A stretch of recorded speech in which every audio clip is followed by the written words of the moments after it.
e o forno elétrico 45 litros, hein? R$ 26,90 mensal. Bom, este é o programa Primeira Hora. A gente lembra a todos os amigos e ouvintes que vamos bater um papo agora com uma profissional que está na linha de frente do Covid-19, o assunto extremamente delicado, e eu falo agora com a doutora Andriele Andres, que é médica, diretora do Simers, trabalha aqui na região metropolitana, como também trabalha em São Paulo. Andriele, muito bom dia, obrigado por aceitar o nosso convite e bater um papo conosco. Bom dia, Renê, tudo bem? Prazer conversar com os ouvintes. Agradeço muito a oportunidade, acho que é importante, né? No momento eu estou em São Paulo agora. Sim. E estou trabalhando realmente na linha de frente do Covid, tanto aqui quanto no Rio Grande do Sul. Andriele, uma coisa importante a gente poder entender nessa situação que está hoje, a quantidade e a diferença que está havendo entre estados do Rio Grande do Sul em relação aos outros estados. Você que é profissional nessa área, e tenta explicar um pouquinho por que nós do Rio Grande do Sul estamos passando por esse processo aparentemente muito melhor que outros estados, como São Paulo. Então, a questão toda, como eu trabalho na região mais norte e na região sul de São Paulo, eu consigo notar a diferença entre a região norte e a região sul, em São Paulo, por exemplo. Sim. Onde tem mais aglomerações de pessoas, né, são as comunidades, que a gente costuma chamar por aqui, a gente está tendo um índice de infecção absurdo. Eu chego a te dizer que eu tenho atendido mais de 100 pacientes Covid dia, tá? Mais de 100 pacientes. Via de regra, a grande maioria com sintomas, o mais comum entre todos os pacientes hoje é uma dor, eles têm muita dor de cabeça, uma cefaleia muito forte, eles chegam muito prostrados, com falta de ar. Então, eu acredito que a internação hoje, eu devo estar internando em torno de 20% desses pacientes que chegam já numa fase dispneica, saturando mal, pacientes que necessitam de internação hospitalar e internação de UTI. Por que o pessoal demora tanto a procurar vocês, Andriele?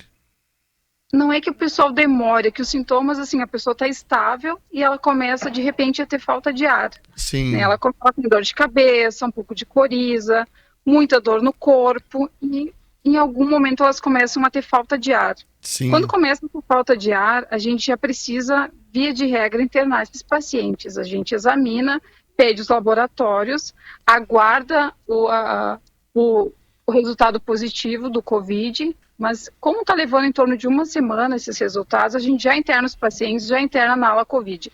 Há mais ou menos uns 20 dias atrás, eu ainda tinha leitos. Essa semana, realmente caótica, eu já não tenho mais leitos. Os leitos de UTI, nós tínhamos em alguns dos hospitais, uma UTI para Covid e UTI não Covid. A UTI não Covid, já tem Covid, a gente não consegue deixar isolado mais por falta de leitos em UTI. O que eu observo realmente é o fator da aglomeração, tá? Aglomeração. As pessoas não estão respeitando, as pessoas estão brincando e realmente pacientes jovens, tá? O que eu mais recebo, em torno de 80% a 90% dos pacientes são jovens. O jovem... Entre 20 e 40 anos. É o índice mais alto de infecção. É o pessoal que acha que não vai ter nada, é o pessoal que não está respeitando, é o pessoal que está chegando mal para mim. Pois é, tu vê, essa semana, é uma área que... Não é uma área, parece que uma área não é o de risco, mas é o que mais se coloca de predisposição de receber o vírus. Exatamente, é isso que eu tenho percebido. E a minha preocupação são nas próximas semanas. Eu volto para o Rio Grande do Sul agora e daqui 2 semanas eu estou de volta aqui. Eu acredito que o pico vai ser exatamente nesse momento. Bom, a gente também está tendo muito índice de infecção. Sim. A gente não tem notificado, tá? Isso é uma falha nossa, médicos, porque a gente não consegue dar conta dos pacientes, demora para fazer notificação. Então, pelos resultados que eu estou observando, eu acredito que a cada um paciente notificado, a gente tenha pelo menos uns 10 não notificados. Que volume, hein? Essa é a minha preocupação. Então, todas as informações que estão sendo passadas na mídia, além de serem antigas, são extremamente subnotificadas. Pois é, olha que de Covid. Interessante. Ontem eu estava vendo uma matéria sobre a Inglaterra. O governo inglês está desenvolvendo um aplicativo e vai iniciar numa ilha no sul da Inglaterra, de que as pessoas notificadas recebem a quem quem ele teve compartilhamento, para tentar notificar as pessoas informalmente, que olha, fulano de tal tem, mas eu não sei o que vai acontecer nisso, né? Isso daí faria com que as pessoas tivessem um pouco maior cuidado na transmissão. Depois que pegou o vírus, a gente vai tratar paciente por paciente, cada um com a sua imunidade e suas peculiaridades. Sim. A questão é evitar o contágio. Adriele, a gente não está conseguindo. Tu tem visto ou participando ou algum colega teu nesses hospitais de campanha que foram montados dentro de São Paulo? Há pouco tempo atrás se dizia, tem estruturas gigantes montadas em São Paulo, mas essas estruturas não têm tido público, não têm tido pacientes. Tu tem tido essa informação? Não, eu não peguei nenhum hospital de campanha aqui. A gente tem mais contato com o pessoal do hospital de campanha do Rio Grande do Sul. Sim. A gente não está com uma demanda máxima ainda, não. Aqui, realmente, eu não vou saber te responder, porque eu trabalho nas emergências portas Covid, então, não nos de campanha, não peguei hospital de campanha aqui, peguei mais hospitais mesmo, porta de entrada de Covid, a gente chama de covidários. Covidários. Adriele, outra informação que eu acho que é importante aqui, antes de nós falar sobre as partes mais ruins, pessoal tendo alta, pessoal voltando para casa. Como é que tu está vendo esse índice de tratamento que está sendo feito nos hospitais, onde tu está trabalhando, e o sucesso do tratamento, do atendimento médico, levando essas pessoas de volta para casa? Uma boa expectativa, tenho visto, a gente libera quando o paciente já está numa fase segura, ele já não ele já não transmite mais o vírus. E aqui existe, assim como no Rio Grande do Sul também, eu estou muito feliz porque eu tenho acompanhado, médico mais em casa. Então, muitas pessoas recebem uma orientação e um acompanhamento após, mas isso Sim. vai de região para região. Assim como na região metropolitana tem cidades que a gente tem o melhor em casa e lugares que não tem. Então, Sim. existe esse acompanhamento em algumas regiões, mas a gente libera na fase segura, onde Sim. o paciente já não transmite, ele já está completamente fora de risco. Sim, e o sucesso, digo, do tratamento dessa pessoa, algum tipo de medicamento, alguma ação que vocês estão buscando na equipe médica para poder trazer essa resposta pronta para o paciente? Tem tido alguma... Varia muito de paciente para paciente. A gente não está conseguindo ter acesso à cloroquina aqui em São Paulo, está bem difícil. A gente está entrando com antivirais e vai olhando de caso a caso. Cada paciente vai ter a sua peculiaridade. Cada hospital, cada serviço tem o seu protocolo. Então, cada hospital que eu trabalho é um protocolo diferente. Como não tem um estudo que diga, se utiliza realmente isso, então cada serviço está fazendo o seu protocolo e tratando o seu paciente. Mas a gente tem visto melhoras. Idosos, realmente os idosos são bem complicados e a gente está com uma margem bem pequena de cura. Tá? A gente está bem difícil mesmo. Os idosos com comorbidades realmente estão numa situação que a gente... tem muita cautela, muita preocupação e o índice não muito bom de cura, viu? Bom, infelizmente, a gente tem a maioria dos óbitos nesses pacientes. Falando nisso do protocolo, eu acho que é importante, eu não sei como é que tu tratas esse assunto junto com teus colegas dos hospitais, mas agora surgiu uma informação de que a Associação Médica produziu um protocolo ético e técnico sobre a decisão dos profissionais de saúde sobre os critérios de internação de pacientes com Covid-19 em UTI. Está existindo esse momento de que você tem que escolher a pessoa que passa para a UTI, ou Adriele? Sim. Realmente isso já está acontecendo aqui em São Paulo. A gente tem utilizado o protocolo do Einstein, tá? Então tem alguns critérios que a gente já sabe que o paciente tem que ser entubado e tem que ir para uma UTI. Enquanto a gente não está deixando o leito reservado, entende? Que é isso que as pessoas falam, reserva um leito para escolher o paciente que vai colocar. Sim. Não é assim que funciona. Tem leito, o paciente precisa, a gente encaminha, tá? Acontece a gente ter 2, 3 pacientes que precisam de uma mesma vaga, e aí a gente procura no serviço de saúde o recebimento. A gente tem dificuldade em conseguir essas transferências. Eu estou com muita dificuldade, eu e todos os meus colegas aqui em São Paulo. muita dificuldade de transferência. E no Rio Grande do Sul não está tão diferente assim. Como os hospitais que eu trabalho no Rio Grande do Sul, também a gente está na região metropolitana. Vou falar que todo o Rio Grande do Sul não sei te dizer. Mas Sim. A região metropolitana a gente tem as UTIs especializadas em Covid, por exemplo, em Canoas. Sim. E eu não sei se é no Cristo ou no Conceição, acho que é no Cristo, tá? Agora estou um pouco confusa. Mas um dos dois também tem uma UTI de covidário que a gente chama. Então a gente consegue vagas, mas em algum momento isso vai começar a se tornar que nem aqui em São Paulo. Aqui no mapa do Rio Grande do Sul, agora, pelo que eu atualizei, os mapas dos lugares onde tem as UTIs, a nossa metade sul do estado do Rio Grande do Sul está tranquila, assim, ninguém praticamente usando os leitos de UTI de Covid, mas a região metropolitana, Passo Fundo e Lajeado estão com superlotação já, né? Ah, meu Deus, olha aí. Aqui tá assim, tá? Num geral, a gente tá com muita dificuldade. Muita dificuldade. Nem para interior vocês estão Nem para interior vocês estão conseguindo transmitir? Transferir? São Paulo. Às vezes é possível. Porque tem a central de leitos do estado, né? Sim. E essa central que faz com que no Rio Grande do Sul o nome é gerinte, a gente cadastra esses pacientes no gerinte e essa central manda esses pacientes conforme a disponibilidade de vagas. Aqui a gente chama de cross, mas é a mesma coisa. Sim, Adriele, então, a central coloca esses pacientes nessas vagas disponíveis. Pois é, Adriele, outra pergunta que eu queria te fazer é o seguinte, isso é uma questão até complicada de se fazer, mas muitos óbitos que estão acontecendo ainda não tem a resposta do laboratório se a pessoa estava com Covid ou não.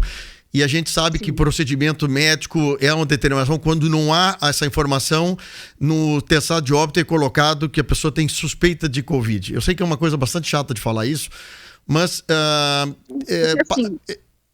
os exames levam tempo para nos dar um positivo. E existem muitos exames que nos dão falsos negativos. Então, a gente tem autonomia como médico de reconhecer quando esse paciente tem sintomas condizentes com o Covid. Sim.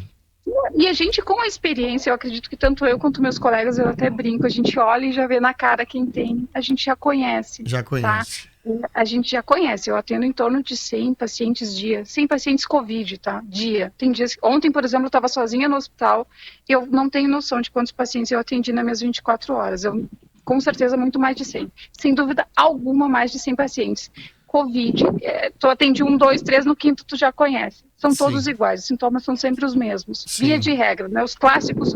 Então a gente tem essa possibilidade de colocar sim, que tenha suspeita, porque a gente não pode colocar confirmação, porque a gente não teve um exame positivo ainda. Sim. Mas a gente pode colocar, e eu tenho certeza que todos os colegas, assim como eu, se eu colocar num atestado de óbito que é Covid, é porque eu sei que é. O exame não me confirmou, mas a clínica médica já me confirmou.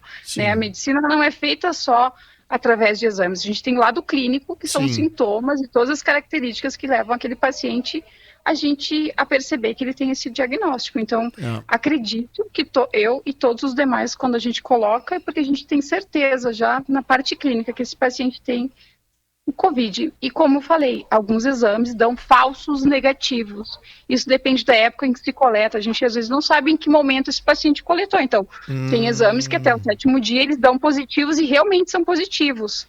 Mas se o cara pega no 10º dia e tu coleta lá, dá negativo e o cara teve. Só aquele exame não teve a capacidade de identificar por causa do tempo. Não. Aí tem outros exames que a gente consegue ter essa confirmação. Não. Sim, e a decisão tua de botar o suspeito de Covid num atestado de óbito é justamente para prevenir qualquer tipo de contaminação das pessoas que estão em torno da pessoa, né? Perfeitamente, perfeitamente. Bom, a tua rotina aí, tu faz plantão 24 e aí descansa um pouquinho e vai de novo para outro hospital? Olha, não. O meu último plantão eu fiz 60 horas direto.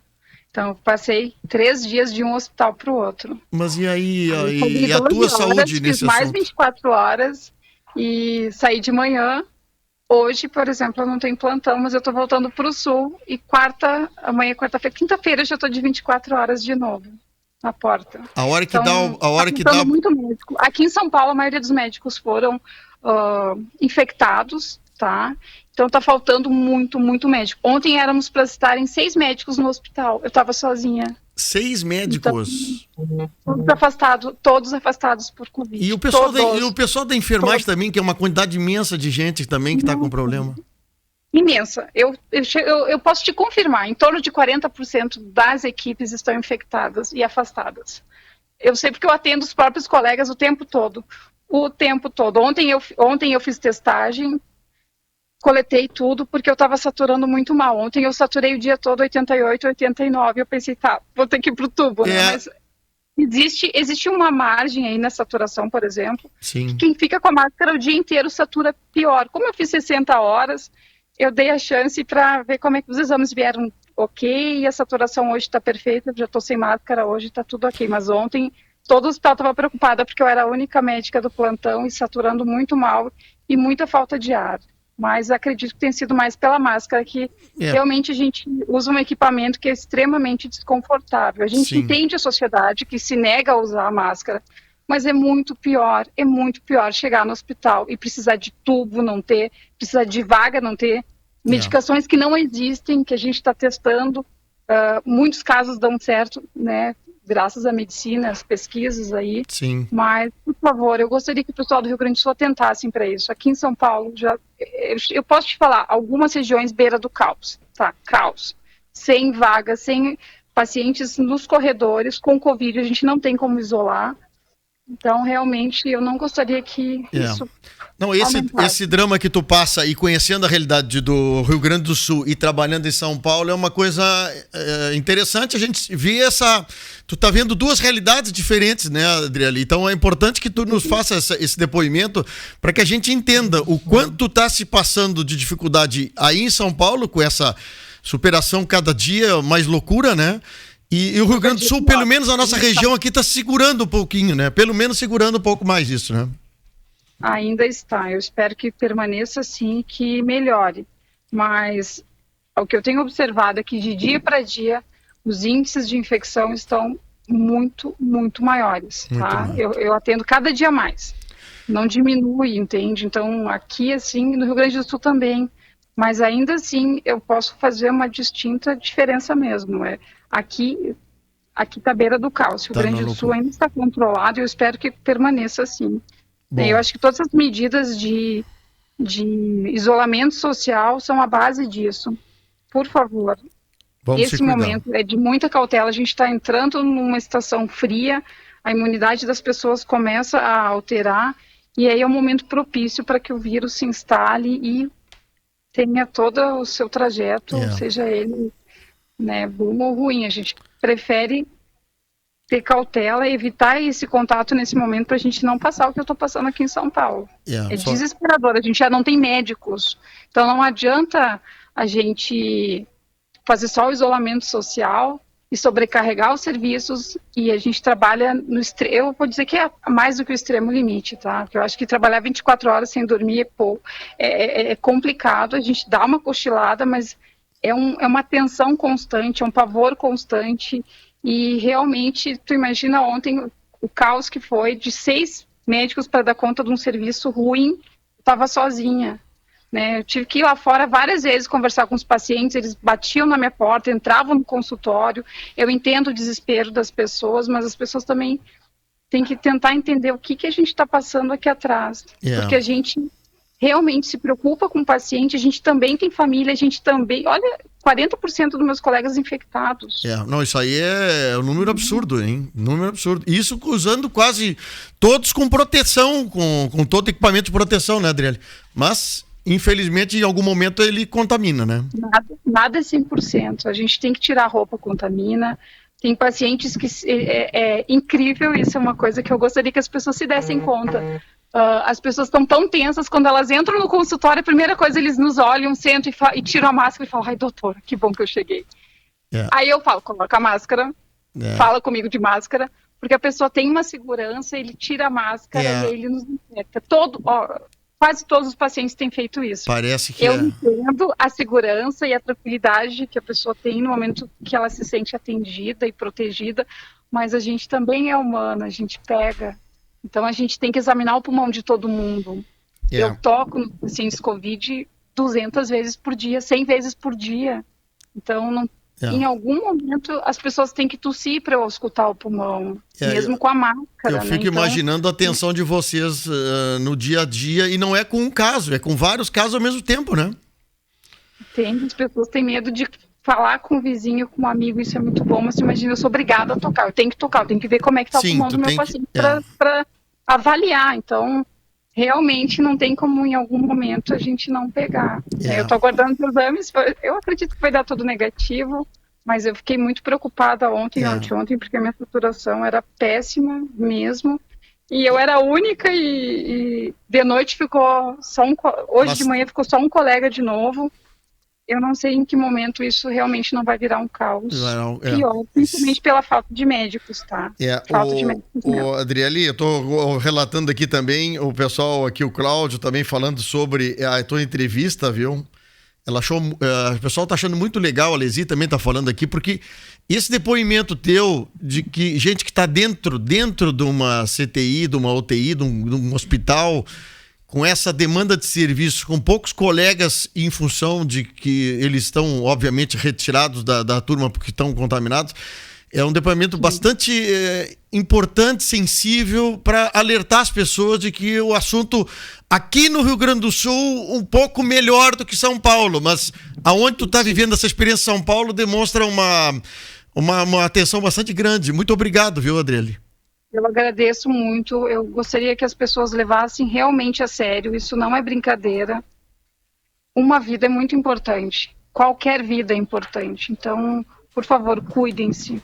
Não quero que aconteça no Sul o que a gente está passando por aqui, eu espero que a gente passe esse mês da melhor forma, continuem isolados, usem álcool, por favor, usem a máscara, tá? Então, obrigada, Renê, o teu contato, eu fico muito feliz por participar. E o que precisar, vou estar disponível. Tá bom. Também. Obrigado pela atenção e bom retorno para o Rio Grande do Sul, tá? Obrigada, querido. Tchau, tchau. Tchau, tchau. Olha aqui, a Adriele Andres, que é médica, diretora do Simers, teve outro dia aqui com